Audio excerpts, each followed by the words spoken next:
పెన్షన్ల పంపిణీపై Congress party senior నాయకుడు Tulasi Reddy fire అయ్యారు. గ్రామ వార్డు సచివాలయాల వద్దకు వచ్చి పెన్షన్లు తీసుకోవాలని జగన్ ప్రభుత్వం చెప్పడం వారి చేతకానితనానికి నిదర్శనమని ఆయన మండిపడ్డారు.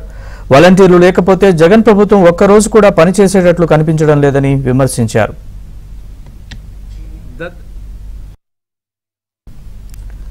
బటన్ నొక్కడం ద్వారా పెన్షన్దారుల ఖాతాల్లో ఒకేసారి పడేటట్లు చేయొచ్చన్నారు. కానీ అలా కాకుండా పింఛన్దారులనే సచివాలయాల దగ్గరకు రావాలనడం అమానవీయమని ఆగ్రహం వ్యక్తం చేశారు.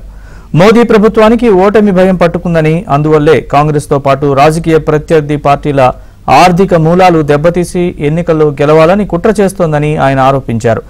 దేశంలో ప్రజాస్వామ్యం ప్రమాదంలో పడిందన్నారు. దానికి కారణమైన బీజేపీని ఓడించడం చరిత్రాత్మక అవసరమని తులసిరెడ్డి అన్నారు.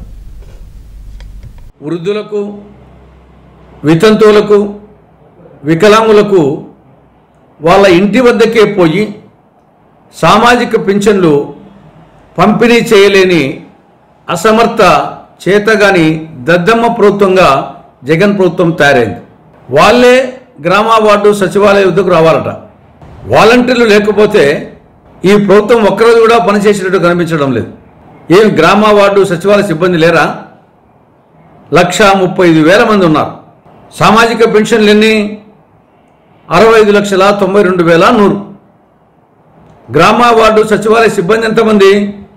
1,35,000 మంది. అంటే ఒక్కొక్కరికి 49 పెన్షన్లు డిస్ట్రిబ్యూషన్ చేయాలి ఒక్కొక్కరు. అది పెద్ద బ్రహ్మ విద్య? అదేమైనా కష్టసాధ్యమైనటువంటి పనే? ప్రస్తుతానికి గ్రామ వార్డు సచివాలయ సిబ్బందికి వాళ్ళకు పనిభారం కూడా లేదు. కాబట్టి గ్రామ వార్డు సచివాలయ సిబ్బంది వారే ఈ యొక్క పెన్షన్దారుల ఇంటి వద్దకు పోయి పెన్షన్ పంపిణీ చేసే ఏర్పాటు చేయాలి.